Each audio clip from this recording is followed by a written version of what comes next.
John Bolton, el asesor del presidente norteamericano para Asuntos de Seguridad Nacional de Estados Unidos, confirmó este miércoles que se ha comunicado con el presidente electo Nayib Bukele para felicitarlo y hacerle notar que hay dos temas de interés para Estados Unidos: el restablecimiento de la democracia en Venezuela y contrarrestar las prácticas, entre comillas, depredadoras de República Popular China. ¿Qué tan coincidentes pueden ser las agendas en política exterior de ambos países? Esas y otras respuestas a las preguntas aquí en 8 en punto.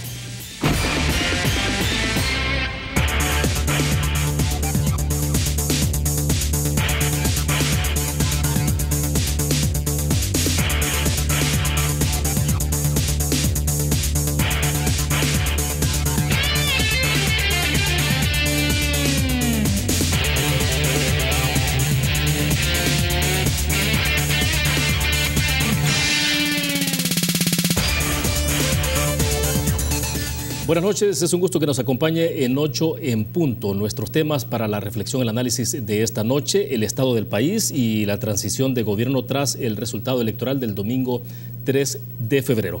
Queremos agradecer esta noche que nos acompañan en nuestros estudios Paul Steiner, él es el representante de Nuevas Ideas y está con nosotros. Paul, bienvenido, buenas noches, un gusto. Gracias, un gran placer estar aquí. Un saludo a todos. Excelente, también agradecemos a Marvin Aguilar, él es también representante de Nuevas Ideas. Nos acompaña. Marvin, bienvenido, buenas noches. ¿Qué tal, William? Buenas noches a la audiencia también. Un gusto. Bueno, excelente. Varios temas para comenzar, muy relevantes, muy importantes, sobre todo esto que ha ocurrido en las últimas horas. Creo que tenemos ahí en full pantalla para mostrarles a ustedes un poco el intercambio de tweet que ha habido entre John Bolton, el asesor en materia de seguridad del presidente Donald Trump. Lo tiene usted ahí en pantalla, donde él ha confirmado. Este es un tuit que lo escribió Bolton a eso de las 10 de la mañana de este día. Confirmaba que hoy, dice, hablé con Nayib Bukele para felicitarlo por su histórica victoria y expresar el apoyo de Estados Unidos. Discutimos formas de fortalecer la amistad entre Estados Unidos y El Salvador y de colaborar para restaurar la democracia en Venezuela y contrarrestar las prácticas depredadoras chinas en el hemisferio. A renglón seguido ha habido también una respuesta del presidente electo, que creo que ahí lo tenemos a continuación para que ustedes lo vean. Ha dicho Nayib Bukele, Estados Unidos se encontrarán en El Salvador no solo un aliado, sino también un amigo. Gracias al embajador Bolton, dice, por su disposición en el fortalecimiento de nuestra relación. Si Dios quiere, podremos hacer mucho en beneficio de nuestra gente. Pues bien, este es el tema, ¿no? Un poco sobre si esto que estamos presenciando, porque esta conversación telefónica que tuvo el presidente electo Nayib Bukele con John Bolton tiene como antecedente la reunión de casi 3 horas que sostuvo la embajadora norteamericana Jane Mains con el presidente electo también acá en nuestro país. Entonces es como la continuidad de esa nueva visión que hay en términos de política exterior. Paul, y quisiera comenzar justamente con este tema. Lo que estamos presenciando efectivamente se trata de lo que se está delineando en términos de lo que será una nueva política exterior de nuestro país, sobre todo en la relación con Estados Unidos a partir del 1 de junio. Definitivamente, o sea, el presidente electo durante la campaña, cuando se anunció el cambio sobre las dos Chinas en relación a las relaciones nuevas con China Popular, hubo mucha gente opinando, y cuando fue entrevistado el presidente electo fue muy claro. Mi prioridad son los 3,5 millones de salvadoreños que viven en Estados Unidos. Ahí está la prioridad del país y creo que tiene toda la razón. O sea, yo creo que hay que poner las cosas en orden y en un orden lógico. La primera prioridad de un presidente es cuidar a sus ciudadanos, y eso significa tanto los que viven aquí como los que viven en Estados Unidos y otros países. Y esos 3,5 millones son extremadamente importantes para El Salvador y hay que cuidarlos. Luego hay que tomar otras decisiones en relaciones a otro tipo de intereses de país, pero la primera prioridad son sus ciudadanos. Ahora, Paul, esto supone, digamos, pregunto, un giro pragmático en términos de cómo se debe establecer la relación de la política exterior en este nuevo gobierno que se instala el 1 de junio, porque, claro, con el FMLN vimos que se privilegiaba mucho el tema de la identidad ideológica. Pero es que es muy congruente esa posición con creo que era la tercera diapositiva del plan Cucatlán. donde estaba la gran palabra tú al centro y todo el gobierno alrededor. ¿Qué significa eso? El ciudadano al centro y como la prioridad del Estado. Entonces, creo que la línea está sumamente clara. La política de Estado del nuevo gobierno va a ser de cuidar los intereses de la ciudadanía primero y luego los comercios, etcétera, después. Pero la ciudadanía viene primero. Los intereses del país para crear relaciones comerciales, para crear relaciones con otros países diplomáticos, etcétera, es secundario al bienestar social. Y creo que eso quedó muy claro. Sí. Marvin, sí es entonces, digamos, establecer esa visión de la política exterior, entonces, alejado de la visión estrictamente ideológica. ¿De eso estamos hablando efectivamente? Exactamente, porque ¿qué nos dicen las relaciones internacionales? Las relaciones entre los países se definen por los intereses nacionales, es lo que debe predominar. Estados Unidos es un gran aliado de El Salvador, históricamente, geográficamente lo es también. Sí. Y lo que el presidente Trump exige, digamos, de los países de Centroamérica son tres cosas bien importantes, ¿no? Una es el combate al narcotráfico, porque establece que en nuestros países es un camino de tránsito de la droga que va hacia Estados Unidos. Lo otro es lo de la migración. Quiere que nuestros países detengan la migración a toda costa. Eso es, digamos que es un punto de honor incluso para él y es parte de su campaña en los Estados Unidos, como muchas veces lo hemos visto. Y tercero, pide también una posición de contención para los intereses de la República Popular China. En ese sentido, yo creo que El Salvador debe de tener bien en cuenta los intereses nacionales. Revisar las relaciones que ha establecido el gobierno del FMLN con la República Popular China es algo que debe de hacerse, porque el gobierno del FMLN ha establecido una especie de relación, y esto tiene mucho que ver, fíjate, con su formación estalinista. Ellos creen que las relaciones son entre partido y partido. No entre, o sea, más que gobierno, exactamente, incluso que los pueblos. Exactamente, exactamente. Entonces ellos han manejado las relaciones, digamos, como de partido, ¿verdad?, FMLN con el Partido Comunista Chino. Y en este caso, entonces, y eso es lo que hay que una visión partidaria. Y eso es lo que hay que replantearse en las relaciones entre El Salvador y la República Popular China. Creo que ese es uno de los grandes errores. Y hay otra cosa también importante que tiene que quedar claro, es si no hay ningún acuerdo, quizás no por la parte de la República Popular China, porque hay que decirlo que la República Popular China, uno de los delitos que se castiga con pena de muerte es establecer relaciones diplomáticas a cambio de dinero, por ejemplo. Y todos los funcionarios chinos involucrados en esa construcción de las relaciones chino-salvadoreñas podrían enfrentar la pena de muerte en China si se descubre que hay dinero de por medio, por ejemplo. Pero en el caso... dinero, pero productos pueden haberlo, ¿o qué? Es decir, si se va a comprar la voluntad del gobierno salvadoreño, esto que se conoce como la diplomacia del dólar, claro, para no ir más lejos, lo que hacía Taiwán con arena, por ejemplo, ¿no?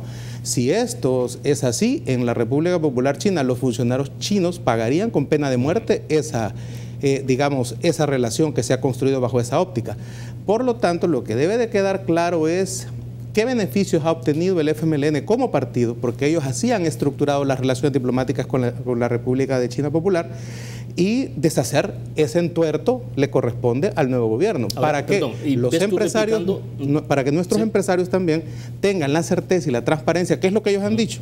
¿Qué es lo que han dicho los empresarios? No es que no querramos comerciar con China Popular, lo que queremos es que haya más transparencia. Claro. La sorpresa de lo que se elimine el tratado con Taiwán, lo que hace es, de alguna manera, dejar desprovisto, sin un plan B, a todos los empresarios salvadoreños que ya tenían, digamos, enviado sus productos o en tránsito, incluso algunos para Taiwán.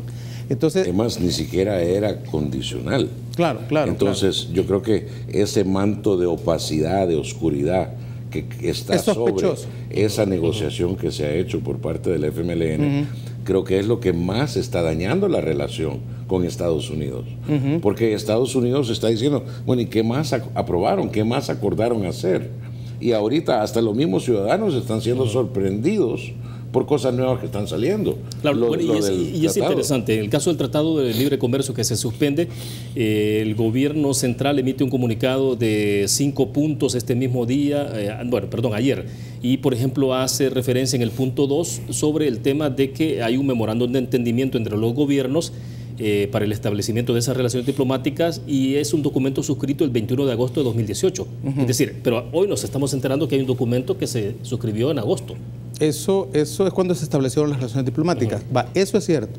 Es evidente que tenía que denunciarse el tratado con Taiwán, si se iban a establecer relaciones diplomáticas con China Popular. Lo que debió haber tenido el gobierno es un plan de contención para que esto fuera gradual, ¿verdad? Para que nuestros empresarios que tienen negocios allá, o incluso los taiwaneses que tienen negocios aquí, pudieran tener un periodo de transición suave, sin mayores problemas para la economía, digamos, para que se pudiera... O sea, un proceso gradual de retiro. Totalmente, así. Pero exacto. eso implicaba al mismo tiempo buscar alternativas para estos productos, pues. Pero es que se tiene que hacer con anticipación. Y claro, el punto que acaba de decir Marvin es la clave. O sea, tú no doblas a la derecha sin indicar primero. Sí, claro. Y lo que ha sucedido aquí es que básicamente el gobierno ha tomado un giro dramático que impacta miles de ciudadanos, y ni siquiera les dijo con anticipación. Te lo voy a definir así. Imagínate todos los empresarios que están invertidos para ya estamos en febrero. Bueno, se está hablando de 40, 50 millones de dólares, ¿no? O sea, todo el tema que se puede ver afectado por esta suspensión. Ese es de ventas, pero imagínate la inversión en sus empresas para lograr esas exportaciones. Claro. Los empleos que ahora están en peligro, por si acaso no logran mantener ese nivel de ventas. Yo creo que realmente es hipócrita de parte del FMLN tomar una posición tan de flacidez en dar aviso previo. Ahora la otra cosa está se tuvo que llevar a la Asamblea Legislativa para aprobar el tratado. Sí, ¿Por qué no se llevó a la Asamblea Legislativa para cancelar el tratado? Buen punto, lo analizamos después porque me están indicando que tenemos que hacer una pequeña pausa comercial. Regresamos. Banco Promérica cuenta con la garantía de rapidez en todas sus cajas, donde te atienden en 20 minutos o menos. Continuamos en 8 en punto. Paul Steiner es nuestro invitado de Nuevas Ideas. También está con nosotros Marvin Aguilar, también de Nuevas Ideas, para conversar sobre estos temas de mucha importancia para nuestro país. Y estamos hablando sobre el tema, Paul, de política exterior. Aquí se está hablando, por ejemplo, de que Nayib Bukele buscará justamente transformar las relaciones con Estados Unidos por este tema del TPS, sin duda alguna, como uno de los puntos, ¿no?, importantes. Pero el término transformar, efectivamente, de eso es lo que se está hablando. ¿Hubo tanto deterioro en las relaciones El Salvador-Estados Unidos en los últimos 10 años? Yo creo que sí. O sea, hemos ido deteriorando año con año una relación que antes era casi que una sociedad entre dos países trabajando para un fin común. Creo que eso fue lo que tal vez nos ganó, el sentimiento que nos ganó el Fomilenio 1, creo que eso fue mucho el sentimiento detrás. Desafortunadamente, desde ese momento fuimos buscando tal vez lucrarnos partidocráticamente de esos beneficios. Comenzamos a buscar por otros lados, en vez de buscar fomentar esa relación. Recordémonos que el tratado, el TPS, era un tratado temporal desde el inicio. Claro. O sea, no se ha hecho realmente mucho trabajo por ningún gobierno desde ese entonces para tratar de recuperar la economía y la sociedad a un nivel para que esa gente pudiera haber regresado. Era casi que decir, excelente, cumplan con el modelo de negocio que les hemos puesto, manden las remesas para que sus parientes puedan consumir aquí en nuestros puntos de consumo, y así se mantiene el país. Y ahí llegamos a un punto donde desde el 92 hasta la fecha, si tú le quitas el impacto de las remesas al PIB de cada año, no hemos crecido un solo punto. Ha sido un decrecimiento de la economía formal cada año si le quitas el impacto de las remesas. Ahora, claro, el importe de las remesas son más de 5.000 millones de dólares, casi el equivalente al presupuesto general de la nación. Imagínate, el crecimiento en remesas el año pasado fue del 9.6% y el crecimiento del país fue de 2.4%. Para que baje eso, que ya es el 20% de los ingresos del país, el impacto de las remesas, para que baje de un crecimiento de 9 a un crecimiento de 2, significa que hay un montón de otras cosas que están jalando eso para abajo y que están negativas. O sea, hay que tomar en perspectiva la situación económica. Creo que el presidente electo tiene muy claro el hecho de que tenemos que componer esa relación con Estados Unidos. Primero, porque sería desastroso que 200.000 personas y todas sus familiares regresen de un solo. Segundo, imagínate el daño psicológico y social a esa gente, además del daño que le haría a la misma economía gringa y el daño que nos haría aquí. Entonces, creo que hay que ser muy estadista y muy profesional en esta situación y decir, no, esta relación se tiene que componer, hay que arreglar lo que está roto, pero en particular hay que comenzar a construir lo que necesitamos tener para que esta gente en algún momento pueda regresar, pero también hay que ver cómo se puede trabajar con el gobierno de Estados Unidos para que ellos puedan mantener alguna relación con esta gente, que ellos se puedan quedar. Ahora bien, Marvin, ¿crees tú que entonces la agenda en términos de intereses en política exterior de El Salvador y Estados Unidos pueden tener un punto de coincidencia alrededor justamente de este tema que dice Bolton del restablecimiento de la democracia en Venezuela, o el tema de cómo contrarrestar las prácticas depredadoras chinas en el hemisferio? Porque en el caso de China uno llega de inmediato piensa, esto puede implicar entonces un rompimiento de relaciones diplomáticas El Salvador, República Popular China, por ejemplo. No necesariamente. Lo que ha dicho el presidente electo es que van a revisarse la forma en que el gobierno del FMLN estableció las relaciones diplomáticas con la República Popular China. Hay en los empresarios salvadoreños también una clara idea de que no se puede no negociar con China Popular. Hay que tomar en cuenta que muchos de los productos que, digamos, la factura que El Salvador compra a China Popular es de $1.500 millones. Entonces no vas a romper esa factura también, porque eso sí te va, bueno, todo eso que se vende a $1 en El Salvador viene de China. Entonces una represalia del gobierno chino de cerrarte esas compras también puede suceder. Entonces lo que está haciendo, yo entiendo que esa reinterpretación o esa resignificación de las relaciones entre los Estados Unidos y El Salvador, si tú ves cómo han sido nuestras relaciones en los últimos 35 años, por ejemplo, pasamos de que un presidente besara la bandera de los Estados Unidos, ¿verdad? Luego que tropas salvadoreñas apoyaran una invasión a Irak, de una acusación al gobierno iraquí de armas de destrucción masiva que no existían. Y habría que preguntarse, ¿y El Salvador tenía necesidad de ir a esa guerra, por ejemplo? Y finalmente hemos visto cómo hemos terminado peleándonos con Estados Unidos en estos últimos 10 años, en el sentido de que el FMLN no adoptó una posición como por ejemplo la que pudo haber tenido Pepe Mujica, por citarte un caso, o la que ha asumido López Obrador en México, teniendo en cuenta que son vecinos, pues. Es decir, López Obrador en relación a, digamos, y esto hay que decirlo, el presidente Trump suele tener a veces frases despectivas hacia los latinoamericanos, y eso tampoco creo que ningún presidente de América Latina debería de aplaudir esas acciones. Pero en el caso, tenemos muchos salvadoreños allá, más de 3 millones, y eso hace que las relaciones con los Estados Unidos sean prioritarias, sean importantes, pero también de respeto mutuo. ¿Cuál es entonces el punto medio que se debe establecer en la relación del Salvador-Estados Unidos? Digo, así es el análisis del caso del beso a la bandera norteamericana, cuando el caso Napoleón Duarte, exactamente, ¿no? Para sí, que los amigos lo entiendan. Y luego el extremo, entonces decías tú, el envío de tropas a Irak, la justificación de la guerra. Entonces, ¿dónde está el punto medio? En la dignidad del país. Somos un país pequeño, pero un país que debe tener dignidad y saber negociar. De los 3 puntos que Donald Trump quiere, el país tendrá, o el presidente cuando ya esté ejerciendo la presidencia, decidirá cuál de los 3 puntos son los que vale la pena cederle a los Estados Unidos, porque eso es esa es la forma de negociar de Donald Trump. Yo quiero esto y me lo tenés que dar si querés por lo menos que te oiga, ¿no? Ahora, pero evidentemente hay un tema de cooperación, ¿no? O sea, por ejemplo, tenemos Fomilenio 1, Fomilenio 2...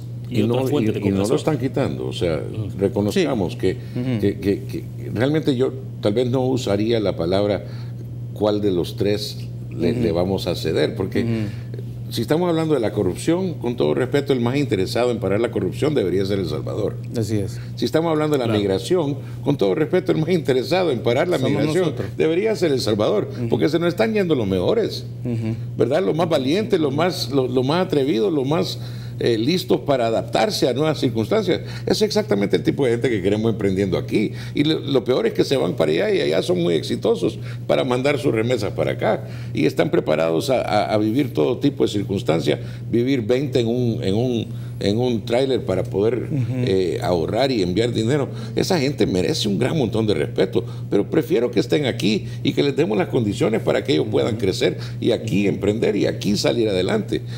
Creo que tenemos demasiados hogares rotos también para que más gente se vaya.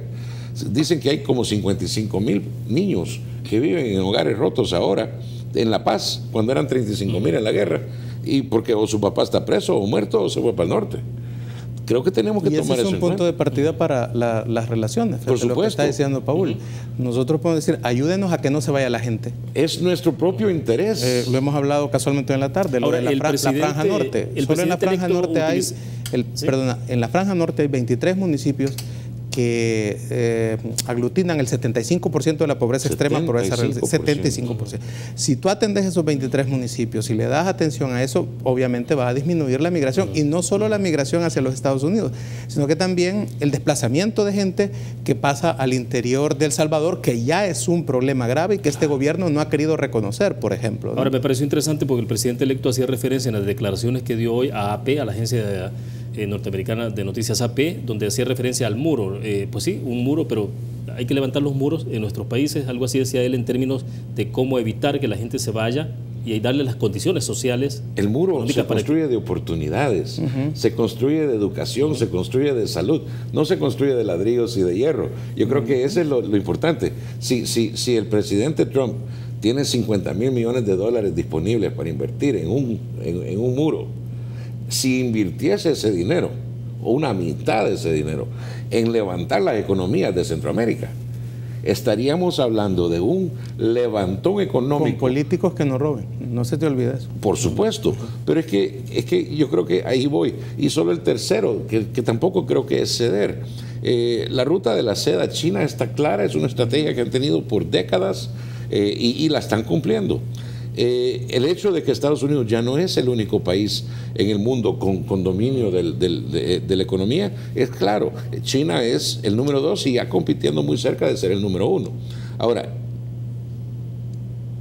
¿qué sería ceder ese número 3? Solo si ese acuerdo con China Popular fuera un verdadero acuerdo sucio.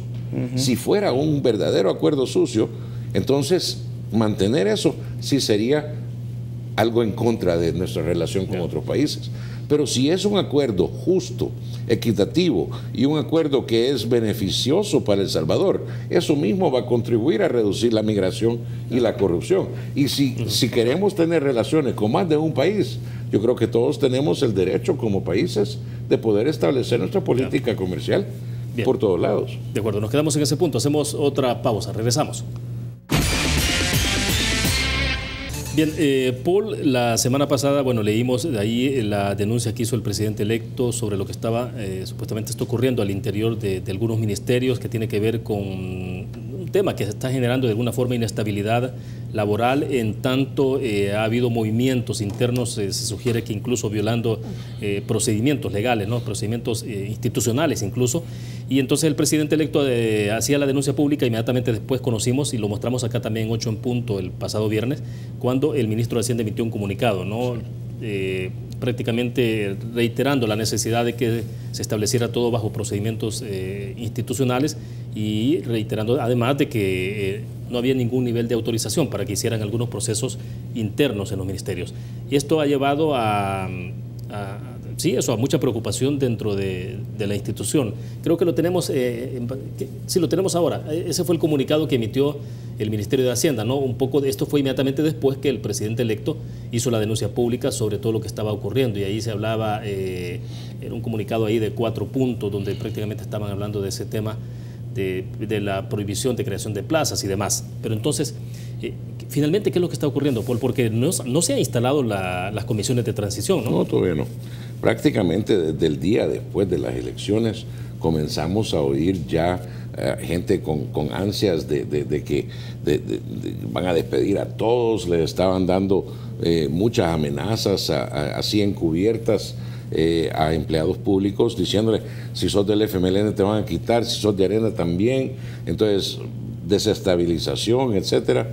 La verdad que el mismo presidente electo en su discurso, el mismo 3 de febrero en la noche en la plaza, dijo, aquí vamos a unirnos, yo no voy a llegar a despedir a nadie porque llego a buscar a los mejores. Entonces, la idea es, si usted está devengando, usted está realmente produciendo y usted está realmente sirviendo al pueblo, entonces usted está haciendo bien, no tiene nada que preocuparse.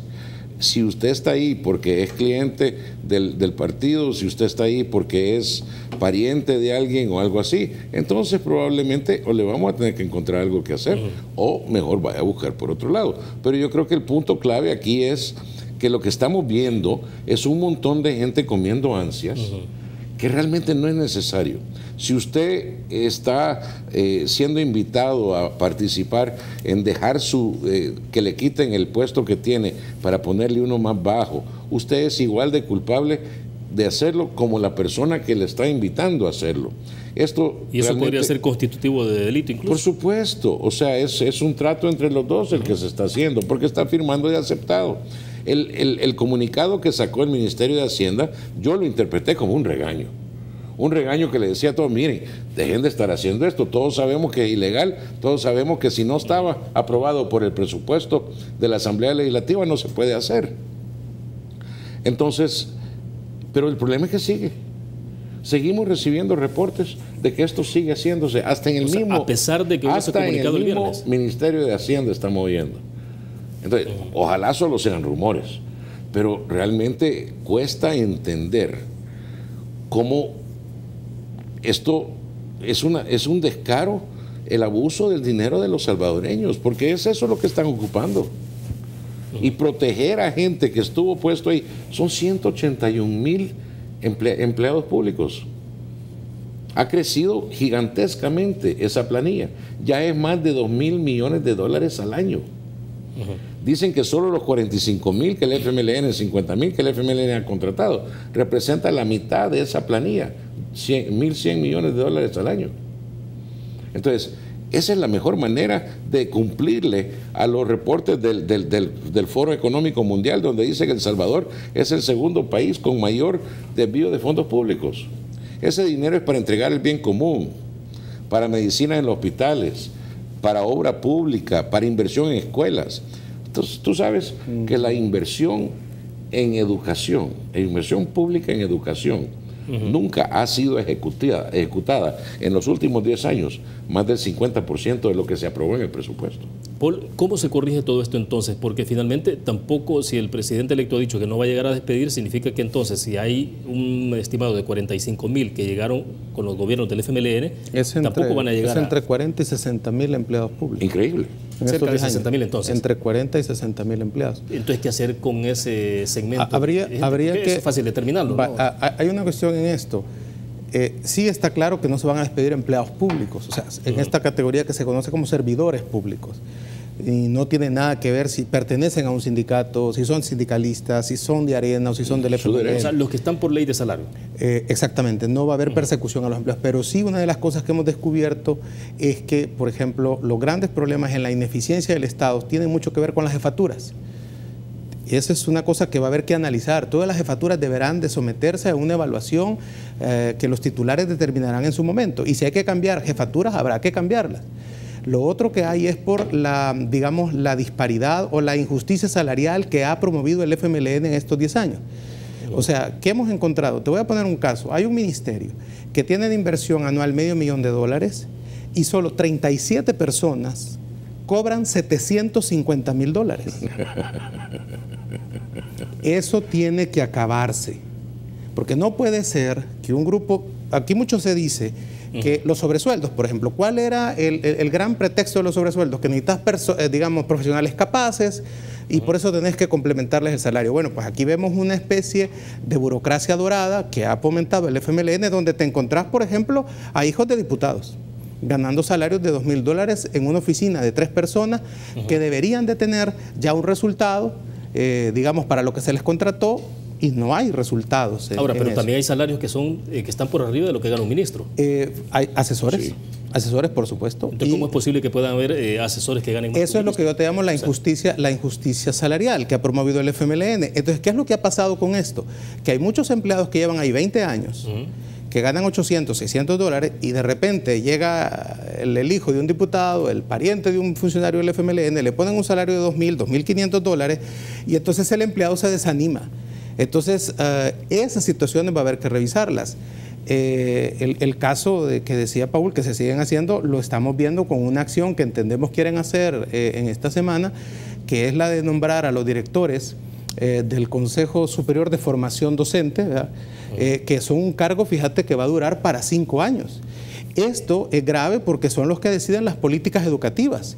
Al nombrarlos a estos funcionarios por 5 años, están bloqueando las ideas que se han planteado en el Plan Cuscatlán en relación al tema de educación, porque son los que decidirían no implementar lo que se ha prometido y por lo que la gente votó el 3 de febrero. ¿Y crees tú que se están anticipando a eso entonces? Por supuesto. O sea, el que hagan la reforma al reglamento para elegir a los directores, que prácticamente es algo que tiene que está bajo la potestad del ministro de Educación, y que lo quieran hacer corriendo, a nosotros nos da sospecha. O sea, aquí el principio de inocencia está... Pero no solo sospechas, o sea, solo el hecho de que viene un nuevo gobierno con nuevas políticas de educación. No sería lógico que cada presidente que llegue sea el que elige a esos funcionarios por 5 años. Obviamente eso es lo lógico, pero no. El intento de tratar a mantener a los allegados significa adelantar esas cosas. También están, por ejemplo, lo de las licencias de la CIGET, cosas así. Eso debería de ser, por mero respeto, esperar al momento después de transición, donde el nuevo presidente y su equipo son los que deciden esas cosas. Esos puntos estarán en la mesa entonces a la hora de visitar el equipo de transición.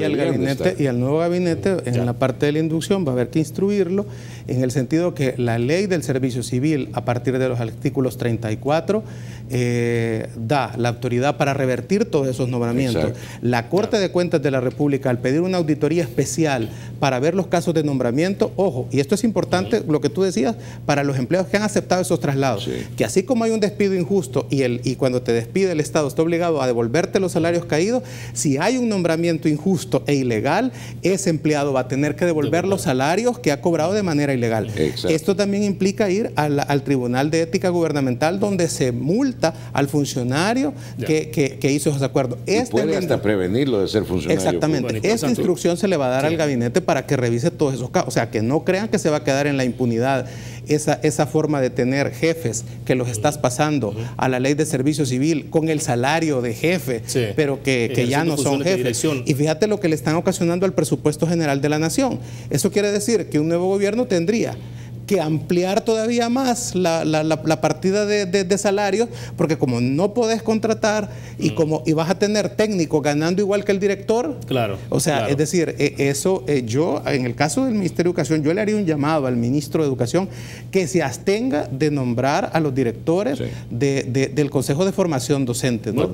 Porque eso está cometiendo un acto ilegal, e igual vamos a revertirlo cuando llegue nuestro titular de Educación. Eso que lo tengan por seguro. Nos quedamos en el punto. Hacemos la última pausa comercial, Paul, y hablamos de otros temas también que me interesan, que tiene que ver con todo un poco de configuración de gabinete. Vamos a la pausa, volvemos. Bueno, Paul, entonces, ¿cuál debe ser el perfil de integrantes del gabinete? ¿Ya trabajaron? ¿Ya se ha definido eso? Nombres, desde luego, no se ha estado insistiendo, pero el presidente electo es quien tendrá la última decisión sobre esto y es el que hará los anuncios. El presidente electo tiene la única decisión sobre ministros y viceministros y todos los cargos de confianza. Pero ahí han trabajado una especie de perfil para los ministros, viceministros y demás. El presidente electo desde un inicio había dicho: lo que yo quiero es poder ser transparente en explicarle a la gente cómo decidí quién iba a hacer qué. Entonces se desarrolló con un grupo de expertos, se desarrolló un procedimiento de evaluación y selección para poder asegurar que él pueda escoger de ternas la gente más capaz. Y en particular los ministros y viceministros, cuando ellos se cojan a sus directores y jefaturas y gerencias, lo puedan hacer de una manera muy clara y transparente, y ya el dedazo o mira, venite que sos de confianza mía, eso ya no pueda seguir sucediendo. ¿Pero cómo hacen para eliminar el dedazo? O sea, ¿de qué manera entonces? Porque obviamente... ¿Cómo se blindan para...? Bueno, porque obviamente quien le prepara la terna no es el mismo ministro o viceministro. Entonces va a ser un equipo de evaluadores que evalúa los currículos que están disponibles para esas plazas y le presenta la terna, de la cual hace sus entrevistas y toma la decisión. Para los cargos más altos, hay hasta un equipo, yo lo llamo el equipo de sabios, que sería el que está ahí para asesorar al presidente en la situación de eso. ¿Ustedes no están en el equipo de sabios? No, para nada. Pero lo que sí es importante, él lo va a nombrar, pero lo que es importante es reconocer que dado el cambio al modelo de gobernanza que propone el Plan Cuscatlán, abonando a la conversación previa, no solo son las personas, sino que los sistemas de gestión de las instituciones. Pero la mayoría de los planes se tienen que cambiar, o de la mayoría de los procesos se tienen que cambiar para tomar en cuenta los planes que van a ir transversales. Si los ministerios son verticales, los objetivos del plan son transversales, porque trabajan en equipo los diferentes ministerios para lograr los objetivos. Entonces eso también requiere un cambio al modelo de gestión de cada una de las instituciones, y eso perfila un tipo de ministro, por ejemplo, más técnico que político. O sea, ¿no habrá entonces cuotas, por ejemplo, no sé, Gana o Nuevas Ideas, de tener una cuota específica de representación ahí en los ministerios?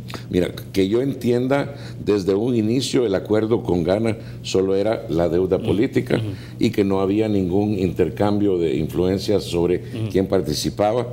Yo creo que el presidente electo fue extremadamente claro en sus declaraciones y dijo, el único acuerdo que hay es la deuda política. No ha hecho ni dicho nada que implique o que nos dé una sensación de que eso no es cierto. Es más, cada vez que lo dice, lo ha hecho contundentemente. Yo creo que hay un montón de gente comiendo ansias ahorita. Yo creo que hay un montón de gente preocupados con, hey, pónganme donde hay, que es tradicional salvadoreño. Creo que hay mucha gente preocupada de, bueno, yo he vivido del gobierno por tanto tiempo, ¿voy a poder continuar mi estilo de vida? Esa es una pregunta que mucha gente se está haciendo ahorita, estoy seguro. Y creo que es natural porque de ahí venimos, pero recuérdense para dónde vamos. La decisión hace semana y media que tomó el pueblo salvadoreño es que nos vamos a alejar de esas viejas prácticas.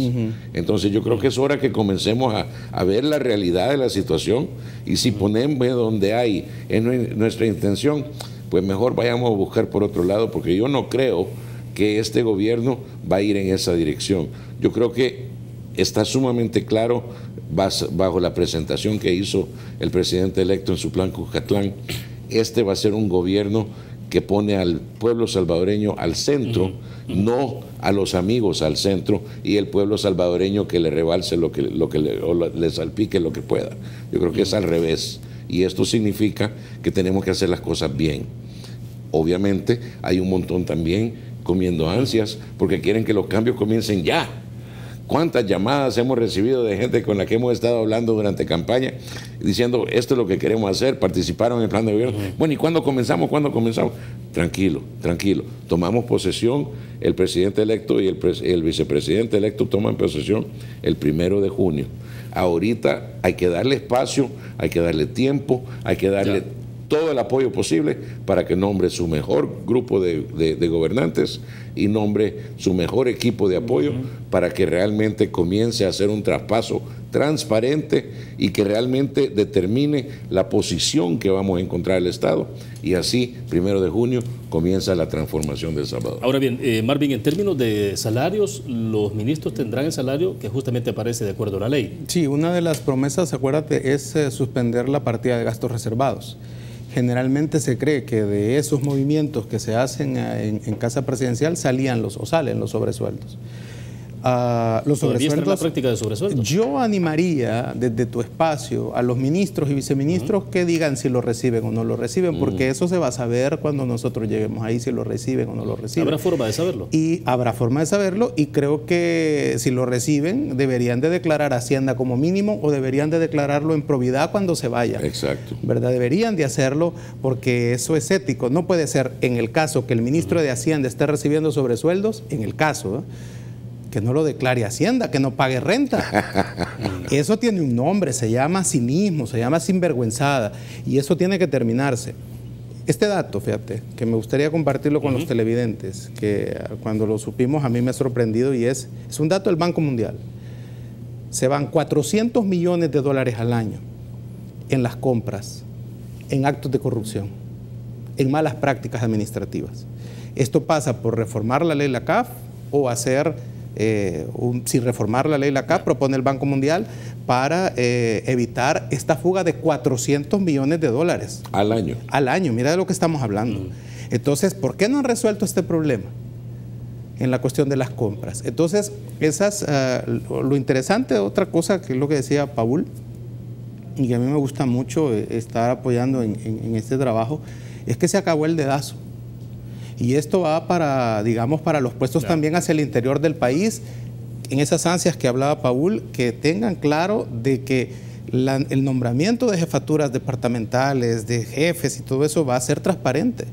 Donde incluso, ¿no?, la instrucción es posible que haya gente capacitada adentro de los ministerios, fíjate, Willy. Gente que la han tenido ahí porque no se ponía la camisa roja o porque no vino a llenar el Cuscatlán, ¿verdad? Entonces, y por eso la marginaban ahí. Pues es posible que ahí esa gente que sabe cómo funciona el aparato estatal sea la idónea para que esté a cargo de las facturas. Entonces, ¿y sí se puede encontrar la gente idónea para ocupar las posiciones de ministros, viceministros, con los salarios que están establecidos por la ley? Hay uno, dentro del perfil hay una frase que hemos puesto que se llama amor a la patria.